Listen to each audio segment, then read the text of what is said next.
दिन में सतनाम जिनको प्राप्त है कम से कम 1000, 500, 2000 मंत्र तो डेली करते हो, चाहे कितने भी जी हैं। चलते फिरते बस में बैठ कर खाते पीते परमात्मा ने बेरा है कि काल पीछा छोड़े को ना, और ना इसने भक्ति की फुर्सत दे फंसा सा दिया। तो परमात्मा ने ऐसी विधि बता दी कि नाम उठत नाम बैठत नाम सोत जागबे, नाम खाते नाम पीते नाम सेती लागबे। हमने देखा हमारे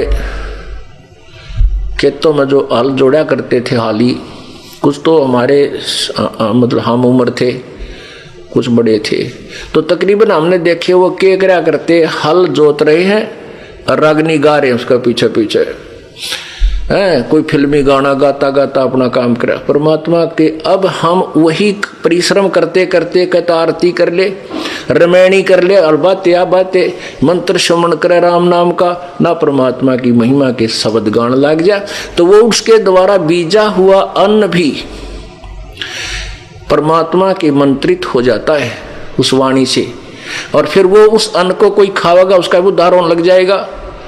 इब गावा रागनिर पीवा बीड़ी और फिर बीज बोए रत राग, उसका क्या असर होगा फिर उस बीज से, सारे नशेड़ी हो गए उसी तरीके से। तो ऐसे ही हमने इस समाज को बदलना है, इस प्रोसीजर को चेंज करना है। किसान मजदूर मजदूरी कर रहा है, अपना सिमरण करे, और सिमरण तो मन हट जाता, फिर अपना भगवान की 2-4 जो भी वाणी याद आ वह गान लाग जा, फिर उस वाणी तो छिक ले तो फिर सिमरण पर ला दे, फिर रमैणी करने लाग जा, फिर शाम की आरती कर ले, चाहे काम करते करते मजदूरी करते करते आरती कर ले, रोटी पोते पोते कर ले, बर्तन साफ करते करते कर लो, क्योंकि वो तो आत्मा से करनी होती है। तो ऐसे जो कमाई कर ली और फिर मार्ग से भ्रष्ट हो गया, तो वो क्या होगा। अब ब्रह्म जैसे श्वास के सिमरण की कितनी कमाई, फिर एक ओम नाम के मंत्र की कितनी कमाई हो जाएगी जो सतनाम के अंदर है, तो उस ओम नाम की कमाई जो जिसकी अत्यधिक है और रह गया यहीं काल के जाल में, तो काल उनको सिलेक्ट कर लेता है। उनको इसने एक ब्रह्मांड में नकली कंस्ट्रक्शन करवा रखी है, नकली सतलोक, नकली अलखलोक, नकली अगम और नकली अनामी लोक उनमें रखता है। ये बोली बूझ वानो समझाओ आगे सतलोक, और फिर उन्हीं में से सिलेक्ट करके ब्रह्मा विष्णु महेश की पदवी पर रख लेता है। और जो दूसरे मंत्र का है उसी के आधार वो कमाई फिर उनको वो तो ब्रह्म लोक में खत्म करवा दी ओम आड़ी तय, और फिर उसको उस जो दूसरा मंत्र है जो हमने आगे चलकर ऋण देना था उस पर ब्रह्म के लोक से पार करने के लिए, उस सतनाम के दूसरे मंत्र की कमाई से ब्रह्मा विष्णु महेश और ऊंचे ऊंचे धर्मराज आदि की पदवी दे देता है। कमाई इन की वह जो कबीर परमात्मा की शरण में किसी समय की हुई होती है, वही फिर कोई ऋषि बन जाता है, कोई देवता बन जाता है, वो होती तो उनकी पिछली कमाई है भक्ति की, लेकिन उस समय जो वो डरेड होते हैं उससे केवल सिद्धियां आ जाती हैं, जो तप करते हैं और किसी मंत्र का जाप करके वो सिद्धियां प्राप्त करते हैं, मोक्ष की कमाई नहीं होती उनकी। तो इस प्रकार ये काल का भयंकर जाल है।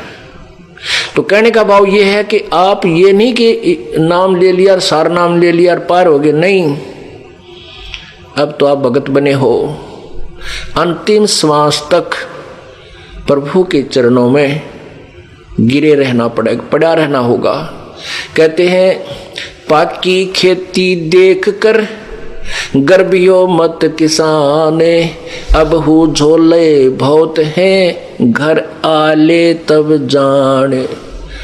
कहते हैं फसल पक रही है जैसी वर्तमान में, और कहते किसान को कहता अब अभिमान मत करना, अब इतना बेरा कितनी गर्द फड़ शेष रहती हैं, कोई ओले पड़ जा, आंधी आ जा, वर्षा घनी हो जा, कहते तेरे घर आले जब अपनी मानिए अभी तेरी नहीं है। ऐसे ही कहते तूने सोचा मैंने सार नाम मिल गया, मैं भक्ति कर रहा हूं, कहते अभिमान मत कर लेना, अभी तक काल के बहुत ज्यादा जोके शेष हैं, सतलोक पहुंच ले जब पीछा छूटा मानिए, ये तब तक मालिक के चरणों में पड़ा गिरा ही रहना। द्वार धनी के पड़ा रहे, धक्के धनी के खावे, 100 काल जकजोल ही पर द्वार छोड़ ना जावे। राम नाम रटते रहो, राम नाम रटते रहो, जब तक घट में प्राणी, कब हो तो दीन दयाल के भनक पड़ेगी कान। के अंतिम श्वास तक नाम जपता रहे और कदे तो दीन दयाल के भनक पड़ेगी कान। और जब वो प्रसन्न होगा 1 सेकंड में आपको सतलोक बैठा देगा। 1 सेकंड के अंदर ऊपर पाओगे तुम, काल में पता भी ना चले कौन से रास्ते गया। ये उनके लिए व्यवस्था होगी जो अंतिम श्वास तक परमेश्वर की शरण में इस दास के माध्यम से लगे रहेंगे। गीता जी अध्याय नंबर 8 के श्लोक 13 में स्पष्ट किया है कि ओम इति एक अक्षरम, ओम इति एक अक्षरम, माम व्यवहारन ब्रह्म अनुसमरण, माम ब्रह्म, मुझ ब्रह्म का तो ये एक ओम मंत्र है, केवल ये एक ओम अक्षर है। उच्चारण करके सुमरण करने का यह पर्याति तजन देहम सयाति परमाम गतिम, जो अंतिम सांस तक प्राण त्यागने तक इसका सिमरण करता है वो परम गति को प्राप्त होता है। काल कहता है वो मेरे वाली परम गति को प्राप्त होता है। यही परमात्मा कहते हैं द्वार धरणी के पड़ा रहे। गीता जी अध्याय नंबर 8 के श्लोक नंबर 7 और 5 में गीता ज्ञानदाता कहता है कि मेरी भक्ति कर तो मेरी शरण में रहेगा, ये नियम है। फिर ये नियम है कि उस भगवान की भक्ति करेगा, परम जीव पुरुष परमेश्वर की, उस पूर्ण ब्रह्म की तत्वदर्शी संत से लेकर के, तो उसकी शरण में उस भक्ति के कारण ही वहां जाएगा, उस भक्ति बल से वहां जाएगा, यानी उस परमात्मा उस कमाई के कारण ही तो सतलोक उसके पास जाएगा। और वही परमात्मा इन सभी पुराणों, गीता जी, वेदों, पवित्र वेदों आदि का सारा ज्ञान बता रहे हैं अपनी सिंपल लैंग्वेज में।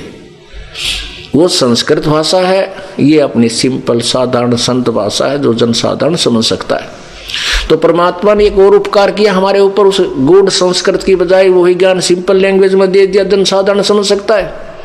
लेकिन हमारा ये ना जचन दी, नकली संतों ने ये विश्वास नहीं होने दिया कि कबीर जी जो कह रहे हैं ये वेदों का ही और गीता जी में ही प्रमाणित है। लेकिन अब हम शिक्षित हो गए, हम सामने देख करके तुरंत मान जाते हैं सचमुच परमात्मा ने पहले भी यही बता रखा था, वो पूर्ण ब्रह्म ही है जो वेदों को भी जानते थे, जबकि अशिक्षित लोग कहा करते हैं उनको। अशिक्षित होते हुए वेदों का ज्ञान जानते हैं, इसका मतलब वो परम पिता परमात्मा थे, वह सर्व भाषा से परिचित थे।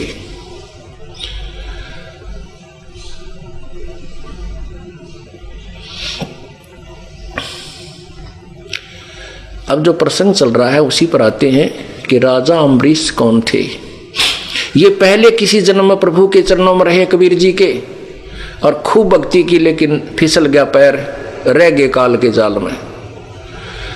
और फिर परमात्मा का एक नियम है, जो जन मेरी शरण है ताका हूं मैं दासे, गेल गेल लाग्या फिरूं जब तक धरती आकाश। परमात्मा कहते हैं जो मेरी शरण में एक बार आ गया किसी भी युग में, फिर मैं उसको छोड़ू नहीं। बाकी ये बात है कि वो अपने कर्म बिगाड़ देगा, मेरी मर्यादा का पालन ना करके अपने जन्म बढ़ा लेगा। तो क्या कहते हैं कि जैसे जो जिनका पैर फिसल गया वो विष्णु लोक में भी गए, शिव जी के लोक में भी गए और ब्रह्मा के लोक में भी गए, वहां पर ठाठ करने लगे। वहां जाने के बाद उनकी बुद्धि खुलेगी और वो ये कहेंगे कि भगवान की महिमा में सतगुरु गुरु जी ये बताया करते थे कि भाई इन लोकों में हमने नहीं जाना, अपनी कमाई बर्बाद हो जाती है, फिर 83 लाख योनियों में जाना पड़ेगा। तो वहां जाकर के इसको याद आवेगी, अक्तन नाश हो गया तो बात का। परमात्मा कहा कर के वाणी बताते थे गुरु जी कि ये तो भाई बात बिगड़ेगी, अपने पुण्य यहाँ खत्म हो जाएंगे, फिर यहाँ खत्म होने के बाद फिर हम नरक में जाएंगे, नरक के बाद 84 लाख योनियों में, और यह कमाई बर्बाद होगी। फिर ये पुण्यात्मा वहां रोएगा बुरी तरह, क्योंकि ये ज्ञान इसको टेकन नहीं देगा वहां पर भी। अब कितने दयालु हैं वो कबीर परमेश्वर, कितने दयालु हैं। कहते हैं शिव मंडल ब्रह्मापुरी चाहे विष्णु लोक में हो, हमरे गुण भूले नहीं तो आन छुटाऊं तो। वहां जाकर भी तो रोएगा, तड़फेगा बुरी तरह, भगवान ये बंदी छोड़, मेरे पर गलती बन गई, मुझे बचा लो। कहते हैं तेन वहां से भी छुड़वा लूंगा और फिर पटक दूंगा धरती पर, फिर मनुष्य जीवन मिलेगा तुझे। मतलब वहां देवता भी तरस रहे हैं अब इस ज्ञान को सुनकर। जब वो देवता बन जाते उनको पता है कि तुम अपनी पूंजी खा करके फिर नरक में जाओगे, वहां रो रहे हैं वो ऊपर को। ठीक है, जैसे यहाँ गुड्डी सूटी ला के व्यवस्था एक दूसरे ने देखा हम इसी प्रोसीजर में फटोरे हैं, वो भी वहाँ फटोरे हैं। लेकिन जब ये ज्ञान उनके कानों तक जाएगा, उनके कलजे पाट जाएंगे उन देवताओं के और ऋषियों के। कहते तुमने तो नाश कर लिया। वो भी तरफ रहे होंगे कि हमने तो गलत ट्रेनिंग कर ली, गलत कोर्स कर लिया, हमने गलत साधना कर ली, हम तो गलत स्थान पर आ गए, उचित स्थान पर नहीं गए। वो फिर भी तरफ रहे हैं कि हमें मनुष्य जीवन मिल जाए किसी तरह।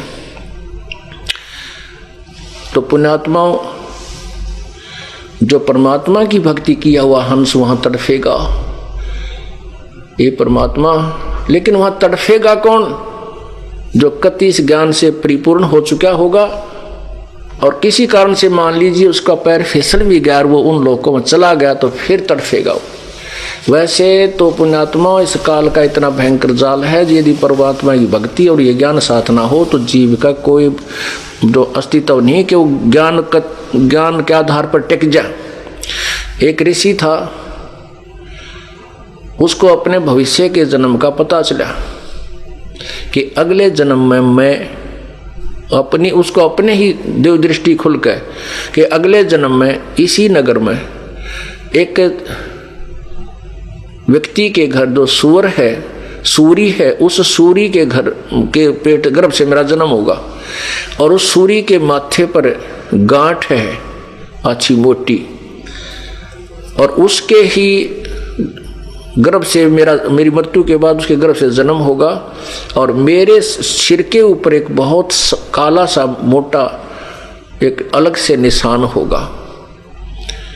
तो उसने अपने बच्चों से कहा, बेटा मेरी मृत्यु होगी, मृत्यु के बाद मैं उस व्यक्ति के घर जो सूरी है ऐसे उसकी गांठ है और मैं उसके घर जन्म लूंगा। एक काम करिए तुम, उसने मोल लेके उस बच्चे को मोल ले लेना और मुझे मार देना, उसको मार देना, मेरी मोक्ष हो जाएगा। वो सूअर का जो जीवन है मेरा खत्म हो जाएगा, बहुत बुरा होगा। तो वो कहने लगे, पिताजी जैसे आप कहोगे हम वैसा कर देंगे। उन्होंने बार बार कहा, बेटा देख कर दे तुम लालच कर जाओ, यह मेरी अंतिम प्रार्थना अवश्य करना। वो बच्चे बोले, पिताजी आप निश्चिंत रहो, क्या आप हम इतना भी नहीं कर सकेंगे आपके लिए, उसके लिए 5-4 अन्य रुपये 2 रुपये का वो सूअर का बच्चा नहीं लेंगे, आप निश्चिंत हो जाओ। वो कुछ ऐसे हफ्ते 10 दिन पाछो बूढ़ा मर गया ऋषि जी, और वह ताक में रहे उस सूरी के ब्याने की। वह महीने 2 महीने में 6 महीने हुआ सूरी ने बच्चे दे दिए। वह जो गांठ थी शर्मनारी दिखे थी, उसके वही बच्चा हुआ जिसके सिर के ऊपर एक काला सा अच्छा निशान था। तो वो सूअर का बच्चा फिर अपने उन बहन भाइयों के अंदर मस्ती, उसका ऊपर का नीचे का लोट मारा, उनके साथ खूब प्रेम से रह रहा है। अब वो बच्चे गए उस व्यक्ति से कहा, भाई ये बच्चा हमने मोल दे दे तू। उसने कर दिया, सौदा ले लिया। जब उन्होंने मोल ले लिया और उनने वो बच्चा उठान लग गए, वो भाग लिया, फिर पकड़ा भाग भूख है और वह कहे, पिताजी हम आपके अपने वचन को पूरा करने आए हैं। जब वो सूअर का बच्चे में चेतना दे दी काल ने, वो सूअर का बच्चा कहता है, भाई बेटो मुझे मत मारो, मेरे मारने से तुमने क्या मिलेगा, क्यों पाप के भागी होते हो। तो कहने लगे, पिताजी आपने तो कहा था भाई इसको मोल लेकर के मुझे मार देना। ने बोला, भाई मुझे मत मारो, मेरा दिल लग रहा है, मेरे भाई बहनों में यहाँ पर मैं ठाठ से रह रहा हूँ, मुझे कोई तकलीफ नहीं, मत मारो मत। उन्होंने छोड़ दिया, भाई मत मारो, क्यों मारा, जो पाप तो वैसे पाप ही है।